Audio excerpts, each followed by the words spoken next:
안녕하세요. 저는 이번에 시아버님 이야기를 좀 하고 싶어서 왔습니다. 저의 아버님은 워낙에 존재감이 뚜렷하셔서 동네에서도 유명하세요. 게다가 저는 시부모님과 함께 살고 있어요. 28살에 30살 남자에게 속아서 결혼을 덜컥 해버리고는 신혼집을 구하다가 결국 함께 살기로 했어요. 처음에 딱 3년만 지낼 생각으로 왔습니다. 그러다가 결혼 후 3년째 되던 애의 시아버님의 우는 모습을 보고서는 조금 더 지내게 되었고요. 사정이 있었어요. 일단 저는 아이가 둘 있습니다. 첫애는 사내아이고 이제 초등학교 3학년이 되었어요. 제 말은 죽어라 듣지 않습니다. 거의 풀어놓고 키우고 있고요. 둘째 아이는 딸아이예요. 이제 6살 되었고 정말 큰 애처럼 키우지 않으려고 교육 방법도 바꿔봤지만 결론은 유전자 문제 같았어요. 마음 비우고 삽니다. 자기 엄마 말은 죽어라 듣지 않는데 신기하게도 할아버지 말이면 잘 듣습니다. 특히 첫 아이는 지금까지도 자기 할아버지만 찾거든요. 저희 시아버님은 예전에 조선소에서 용접하는 일을 하셨다고 해요. 그래서 뉴스에 배만 나오면 항상 예전 이야기들을 자주 하십니다. 그래서 그런지 모든 일에 열정적이시고 마치 불꽃 같은 남자 같으세요. 동네마다 가벼운 옷차림에 이곳저곳 참견하시는 분 계시잖아요. 저의 아버님이 딱 그러십니다. 늘 입는 옷도 비슷하세요. 흰색 난닝구에 하늘색 나는 바지를 입고 다니시거든요. 예전에 지방에서 사실 때는 근처에 사람이 적어서 덜 하셨는데 아파트로 이사 오게 되시면서 주변에 사람도 늘고 참견할 일도 늘어서 그런지 결혼 초반에는 아버님 얼굴을 뵐 일이 드물었습니다. 엄청 바쁘셨거든요. 아파트 엘리베이터 점검할 때도 가셨고요. 외벽에 칠을 새로 한다고 할 때는 집에서 창문 열고 소리를 지르시면서 꼼꼼히 칠해야 한다고 하시더라고요. 그때마다 저희 시어머님은 기운이 뻗쳐서 그런다고 허공에 삽질하는 것도 아니고 참 쓸데없는 곳에다 힘을 쓴다고 절레절레 하셨어요. 저도 아버님의 기준이 있어서 절대 집안 살림에는 참견하지 않으셨어요. 만약에 조금이라도 잔소리를 하면 그날부터 시어머님은 밥을 차리지 않으셨거든요. 밥 잘 먹고 기운 뻗쳐서 저런다고 굶겨야 한다면서 밥을 엄청 부실하게 차려주신다네요. 몇 번 그렇게 맨밥만 드신 뒤로는 절대 집안일은 신경 안 쓰십니다. 저는 그 당시 직장 생활을 하고 있던 상황이라서 주말 말고는 함께 식사할 시간이 없었고 집에서는 잠만 자던 시기라 그런 일을 듣기만 했었어요. 문제는 제가 아이를 낳고 나서부터였습니다. 원래는 아이가 나오면 분가를 하려고 준비 중이어서 출산 후에 시댁에 잠시 머물다가 나가려고 했습니다. 그런데 집값 문제도 있고 아이도 많이 어려워서 조금씩 미루다가 집안이 뒤집히는 일이 생기게 되었어요. 그날 이후로 저는 분가 생각을 완전히 접었습니다. 24개월 되었을 때라 첫 아이다 보니 36개월까지는 무조건 제가 끼고 키우려고 했거든요. 직장도 관두고 아이만 봤는데도 어쩔 수 없었습니다. 오후 1시부터는 아이가 늘 낮잠을 자던 시간이라 잠깐 마트에 다녀오려고 했거든요. 그런데 집에는 아버님만 계셨던 상황이라 사실 많이 망설였었어요. 저의 아버님이 워낙 열정적이시잖아요. 그래서 주변 친구들이 나중에 아이 낳으면 손주 사랑이 엄청나서 저보고 힘들 거라고 사랑이 참견이 된다고 하던데 근데 신기하게도 전혀 그러지 않으시더라고요. 사내 아이는 손 많이 타면 약하게 큰다고 하시면서 자주 안아주지도 않으시고 조금 거리를 두셨어요. 그래도 일단 아이가 깨기 전에 후딱 다녀오자는 생각으로 아버님께 말씀드리고 마트에 갔는데 갑자기 전화가 와서 받아보니 아버님이셨습니다. 빨리 집으로 들어오라고 소리를 치셔서 무슨 일인가 싶었는데 근처에 아이 울음소리가 들리더라고요. 속으로 앞불 쌓고 밀던 카트도 내팽개쳐놓고 집으로 달려갔어요. 도착해보니 아이는 정신없이 울고 있고 아버님은 앉지도 못하고 어찌할 바를 모르고 계셨고요. 이마가 다친 것 같았습니다. 그 당시 저희 집 소파가 쿠션만 있는 게 아니라 소파 트리나무 조각으로 된 거였어요. 거기에 찍었다고 하더라고요. 이마에 상처가 난 것 같았습니다. 근데 피도 나고 자꾸 붓고 무엇보다도 아이가 계속 심하게 울어서 걱정이 많이 되더라고요. 그래서 아버님과 함께 아이를 데리고 응급실에 갔습니다. 저도 그때 엄청 놀랐습니다. 첫 아이고 저렇게 우는데 어떤 엄마가 가만히 있겠나요? 근데 침착할 수밖에 없었습니다. 그게 저의 아버님 때문이었어요. 넋이 나간 표정으로 앉아 계셨는데 어찌나 놀라셨는지 손가락이 떨리는 게 눈에 보일 정도였습니다. 거기서 제가 더 놀라면 아버님이 큰일이 날 것 같았어요. 문제는 시어머님이셨습니다. 어머님은 곧장 병원으로 달려오셨거든요. 병원에 들어오시자마자 손주가 누워있는 걸 보시고는 그냥 바닥에 주저앉으셨고요. 우리 손주 잘생긴 이마가 왜 저렇게 되었냐면서 난리를 치셨습니다. 그 소리에 놀라 아이는 더 울고 그러자 시부모님들도 더 걱정하셨고요. 시아버님은 아이 손을 잡고 계셨는데 계속 손주에게 미안하다고 하셨습니다. 사실 아버님이 미안해하실 문제는 아닌데 저도 잘못이 있으니까요. 그런데도 자꾸 미안하다고 하셨어요. 시어머니는 그런 아버님 옆에서 아이가 나중에 바보 되는 거 아니냐면서 저 다이인데 이걸 어쩌냐고 계속 걱정하시는 바람에 결국 아버님이 오셨습니다. 그때 아버님이 우는 모습을 처음 봤어요. 어머님은 아버님 옆에서 당신도 머리를 다친 거냐고 다 늙어서 왜 우냐고 소리치셨고요. 계속 아이 옆에 계시면 더 힘드실 것 같아서 밖에 대기실로 모시고 갔습니다. 그러자 아버님은 갑자기 기도를 하시면서 차라리 나를 데려가라고 하시며 우리 손주 아무 문제 없게 해달라고 기도를 하셨고요. 그때 처음으로 저희 시아버님의 손주 사람이 정말 대단하다는 걸 알게 되었어요. 근데 또 어머님이 아버님 옆에서 같이 기도하시면서 그러라고 차라리 이 사람을 데려가라고 아주 대놓고 기도하시더라고요. 물물교환도 아니고 그 와중에도 웃음이 났었네요. 다행히 아이는 아무 문제가 없었습니다. 처음 경험해보는 통증이라 아이가 많이 울 수도 있다고 했고요. 산에 아이 키우다 보면 어디까지는 건 일상이라서 괜찮다고 하더군요. 남편도 도착해서 와 있었고 아이는 점점 진정이 되었는데 저희 아버님은 계속 손을 떨고 계셨습니다. 오시는 내내 그러셨어요. 아버님은 다음 날 바로 거실 소파를 다 버리셨습니다. 쿠션만 있는 소파로 바꿔버리셨고요. 집안 구석구석 날카롭거나 모난 곳은 다 스펀지를 붙이셨어요. 그날 이후부터 아버님이 완전히 달라지셨습니다. 정말 손주 사랑이 엄청나신 분이 되셔서는 조금이라도 아이가 이상한 행동을 하면 본인이 걱정하시고요. 제가 그것 때문에 아이에게 지금까지도 공부 잔소리를 못합니다. 공부 때문에 혼을 내면 아이가 아니라 아버님이 옆에서 엄청나게 걱정하시거든요. 게다가 저희 아이는 언어 발달이 좀 느렸어요. 원래 24개월 정도면 말도 따라하고 그런다는데 저희 아이는 36개월이 지나서야 말을 했습니다. 그것 때문에 아버님이 아이 옆에 붙어서 한글 공부도 해주시고 책도 읽어주시고 친엄마도 못하는 것들을 정말 지극정성으로 해주셨습니다. 다만 아이가 처음 말을 하게 되었을 때 저희 어머님에게 할머니가 아니라 할마말마 이랬거든요. 아마 할망구 소리를 자주 들어서 그런 것 같았어요. 아버님의 손주 사랑은 동네에서도 유명했습니다. 어딜 나가는 손주와 함께 나가셨고요. 어린이집도 아버님이 직접 데리고 갔다가 마중도 나가셨습니다. 저희 아이가 어린이집에 적응을 잘 못해서 처음에는 엄청 울고 할아버지를 찾았다고 해요. 원래 다 그런 단계를 겪으면서 적응한다고 합니다. 문제는 저희 아버님도 적응을 못하셔서 우는 손주를 외면하고 우는 게 너무 힘드셨다고 해요. 과감하게 등을 돌리고 와한다고 말씀을 드려도 손주가 울면 같이 눈시울이 붉어지셨습니다.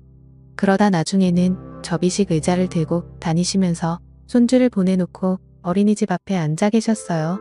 거기 앉아 계시면 저희 아이가 어린이집에서 놀다가 창밖으로 할아버지가 있나 없나 찾아본다네요. 그때 아버님이 앉아 계신 걸 보면 활짝 웃는데요.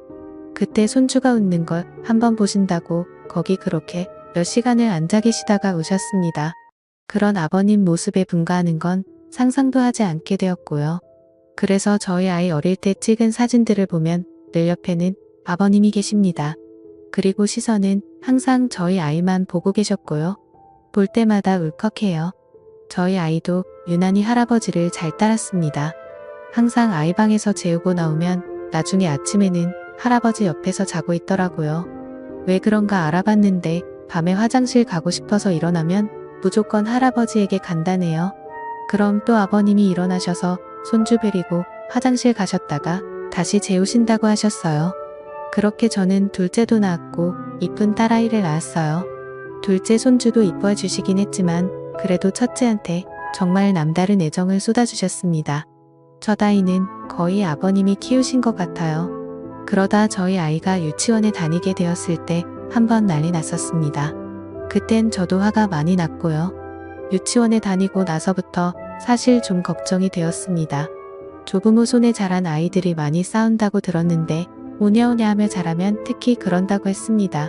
저희 아들 경우에는 조부모 손에 큰 게 아니라 그냥 품속에 있다가 유치원에 간 거잖아요. 만약 그 말이 사실이면 얼마나 많이 싸우겠나 싶었습니다. 그래서 저는 늘 아들에게 절대 싸우지 말라고, 차라리 맞고 다녀도 되니 절대 때리지 말라고 심심당부했고 매일 아침마다 싸우지 말라고 이야기했습니다.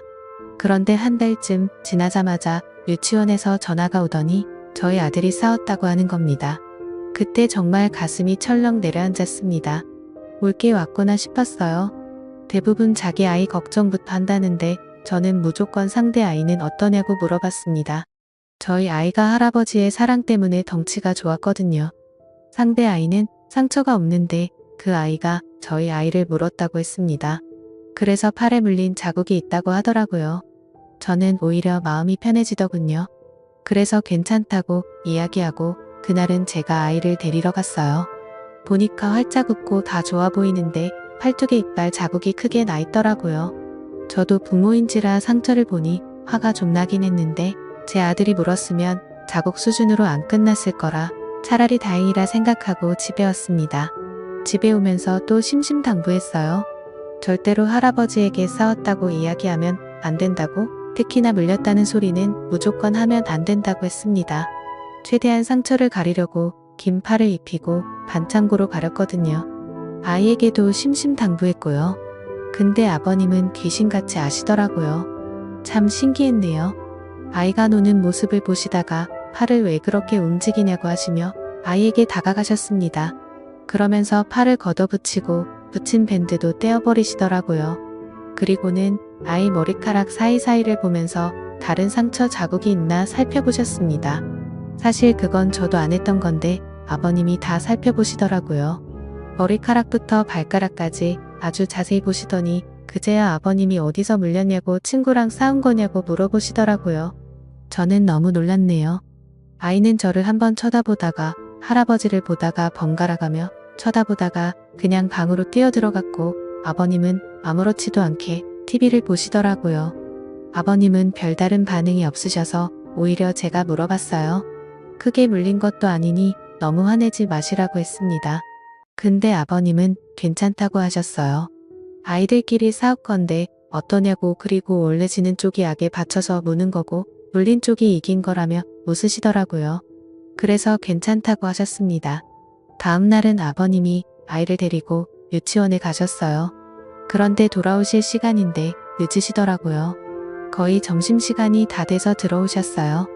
표정이 엄청 어두워 보이셔서 무슨 일이 있었는지 여쭤봤습니다. 어제 그 싸웠다는 애 엄마를 만난다고 하시더라고요. 그래서 늦었다고 하시면서 손주를 유치원에 보내고 혹시나 해서 예전처럼 그 유치원 앞에서 계속 있으셨대요. 아무래도 손주가 물리고 와서 걱정되셨겠죠. 근데 문제는 어떤 엄마가 아이랑 같이 들어오더니 딱 봐도 화가 잔뜩 난 표정이었답니다. 그래서 유치원 가까이 가보니 저희 아이랑 싸웠던 아이의 엄마였던 거예요. 거기서 막 소리를 지르고 난리를 쳐서 아버님이 가서 이야기를 한참 나누셨다고 합니다. 좋게 이야기하고 사과도 하셨다네요. 그래서 사과는 왜 하셨냐고 우리가 사과받아야 정상 아니냐고 여쭤봤는데 약간 미친 여자 같아서 그냥 사과하고 끝났다고 하시더라고요. 서로 자식 교육 잘하기로 했다면서 그렇게 말씀하시고는 방으로 들어가 버리셨습니다. 저는 뭔가 계속 찜찜했어요. 그래서 그날 아이 데리러 제가 갔습니다. 유치원에 가서 제가 그랬어요.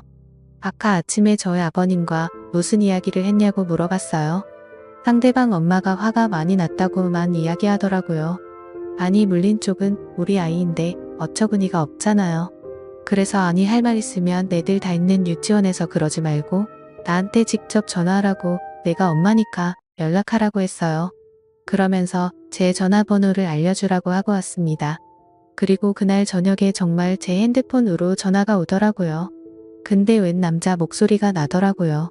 저보고는 그 아이 할아버지라고 하시면서 저에게 대뜸 자식 교육 똑바로 하라고 소리를 치는데 어이가 없었습니다. 그래서 일단 참고 듣다가 애 엄마를 바꿔달라고 했어요.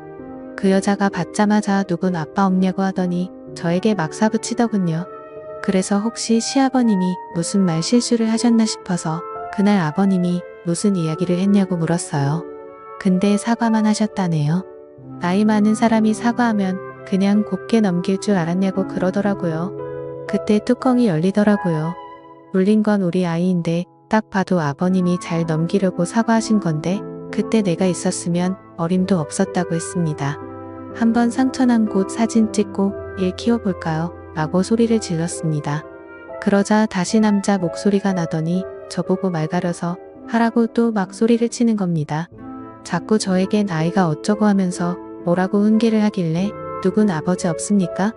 우리 아버님은 조선소에서 용접하던 상남자인데 바로 바꿔드렸죠.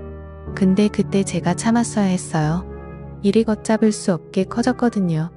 아버님은 전화를 받자마자 거의 전화기를 씹어드실 정도로 소리를 지르셨어요. 그러다가 대뜸 그럽시다. 만나서 이야기하자고 하더니 전화를 끊으시더라고요. 속으로 와 진짜 큰일이 났구나 싶었네요. 그러면서 나가려고 준비하시는데 대부분 밖에 나갈 때 외투를 입잖아요. 근데 저희 아버님은 정반대십니다. 위에 티셔츠를 벗으시더니 란닝구만 입고 나가시더라고요. 참고로 4월이었어요. 가서 확 물어버린다고 하시면서 나가시더라고요. 저도 너무 걱정돼서 무작정 그냥 따라 나갔어요. 유치원 건물 앞에서 만나기로 하신 것 같더라고요. 그쪽 도의 엄마랑 할아버지랑 둘이 나왔더라고요. 만나자마자 그쪽 할아버님이 저에게 자식을 어떻게 키웠냐고 소리를 쳤고 아버님이 그때 폭발하셨고요. 우리 손주가 뭘 어떻게 컸는데 그러냐고. 사실 저희 첫째는 아버님 이거에 키우다시피 하셨잖아요. 엄청 화가 날 만도 하셨죠. 물린 건 우리 손주인데 우리한테 뭐라고 하냐면서 따지자 상대의 엄마가 자기 아이가 겁이 나서 물었다고 제 아들이 덩치가 커서 다른 아이들에게 겁을 준다고 하더라고요. 그날도 제 아들이 싸운 게 아니라 다른 애들 싸움을 말렸다고 해요. 제가 늘 싸우지 말라고 싸움은 안 좋은 거라고 귀에 못이 박이도록 이야기를 해서 본인만 안 싸우면 될 것을 다른 애들이 싸우는 것도 말리려고 했나 보더라고요. 덩치 좋은 애가 나서서 하지 말라고 하니 제 아이 팔을 물어버린 거고요. 그렇게 어르신 두 분이 서로 소리를 지르고 있는데 갑자기 그쪽의 엄마가 저희 아버님에게 왜 했단 말을 계속 하냐고 물린 이야기를 몇 번째 하냐면서 물린 게 중요한 게 아니라 겁을 느꼈다니까요. 하며 할아버지 치매예요 이러는 겁니다. 근데 또 저희 아버님은 그 소리에 갑자기 위축되시는 것 같았고요. 순간 제가 눈이 확 돌아버렸어요. 지금 뭐라 했냐고 정신이 나갔냐니 지금 뭐라 했냐고 소리를 질렀어요. 그러자 그쪽의 엄마가 두 사람 다 치매냐고 하며 했던 말 반복하게 하는 재주가 있냐고 하더라고요. 제가 비록 저희 아들에게 싸움은 나쁘다고 했지만 살다 보면 싸워야 할 순간이 있더라고요. 그 애 엄마를 확 밀치며 빨리 사과하라고 했어요. 사과 안 하면 가만 안 둔다고 걸어서 집에 못 가게 만든다고 소리를 질러버렸고요. 그 엄마 어깨를 잡고 사과하라고 소리를 쳤는데 제 팔을 물더라고요. 이게 제가 물려보니까 진짜 애 받더라고요. 우리 아들은 어떻게 참았나 몰라요. 곧바로 머리채 잡고 난리가 났습니다. 그러자 양쪽 아버님들은 말리느라 정신이 없었고요. 그러다가 경찰차도 타보게 되었습니다. 잡혀간 건 며느리들인데 경찰서에서는 아버님들끼리 또 난리가 났어요. 나중에 양쪽 남편들이 도착해서 서로 사과하고 잘 마무리돼서 집에 왔습니다. 저희 아들은 할머니랑 TV를 보고 있더라고요. 머리가 산발이 돼서 들어온 제 모습을 보고 놀라서 저보고 싸웠냐고 엄마는 왜 싸웠냐고 묻더군요. 그날부터 교육 방식을 좀 바꾸기로 했습니다. 싸워야 할 땐 싸우라고 했습니다. 대신 물지는 말라고 그건 짐승들이나 하는 짓이라고 했어요. 그날 이후로 저는 유치원에 잘 안 갔고요. 아버님이 데려다주고 데려오고 해주셨습니다. 솔직히 제가 그의 엄마를 만나면 못 참을 것 같았거든요. 아버님은 그날 저에게 정말 잘했다고 내가 속이 다 후련하다고 하셨습니다. 근데 그때 정말 엄청나게 화가 많이 났었습니다. 지금 와서 생각해도 신기해요. 그렇게 시부모님과 함께 지낸 지도 10년이 넘었네요. 저의 큰내가 이제 초등학교 3학년이 되었으니까요. 아버님의 손주 사랑은 여전하십니다. 늘 아이가 학교에서 오면 이마에 뽀뽀를 해주세요. 예전부터 지금까지도 다른 곳이 아니 이마에 하십니다. 그때 생긴 상처가 거기에 있거든요. 그 상처에 뽀뽀를 해주시면서 늘 가슴 아파하십니다. 엄청 작은 상처인데 그게 눈에 밟히셨나 봐요. 제 아이도 할아버지에게 오면 이마를 갖다 댑니다. 제가 직접 낳은 자식인데도 가끔은 싫을 때도 있고 미울 때도 있는데 어쩜 저렇게 한결같이 손주를 이뻐해 주시는지 가끔은 제 아들이 부러우기도 해요. 제가 이 글을 쓰게 된 이유가 옷장 정리하다가 생각나서 썼거든요. 아버님 옷장을 보니 외투가 많아졌더라고요. 그래서 마음이 좀 무겁네요. 예전에는 난닝구의 하늘색 반바지 한 벌이면 봄, 여름, 가을은 끄떡없이 쉬었는데 그러고 보니 요즘은 난닝구만 입으신 적이 없네요. 그것도 이제 알았네요. 시간이 많이 흘렀습니다. 저도 시아버님 덕분에 경찰서도 가보게 되고 그 이후로는 절대 그런 일은 없었지만 참 많은 일이 있던 것 같습니다. 어쩌면 그때 저의 아이가 이마를 다치지 않았다면 이런 추억은 없었겠죠. 저희는 분가했을 테니까요. 그러고 보면 정말 소중한 상처인 것 같습니다. 나중에 제 아들이 더 커서 교복을 입고 군복을 입고 양복을 입을 때까지 아버님이 제 아들 곁에 오래오래 계셨으면 좋겠습니다. 이마에 뽀뽀도 해주시고요. 제가 준비한 이야기는 여기까지입니다. 아버님의 손주 사랑이 너무 크고 넘쳐서 그 사랑이 온 가정에 다 스며든 것 같습니다. 참 따뜻하네요. 사랑이 아무리 따뜻해도 난닝구만 입으시면 안 됩니다. 외투 많으시다니 다행이네요. 오래오래 손주 곁에서 건강하게 더 행복하게 지내셨으면 좋겠습니다. 감사합니다.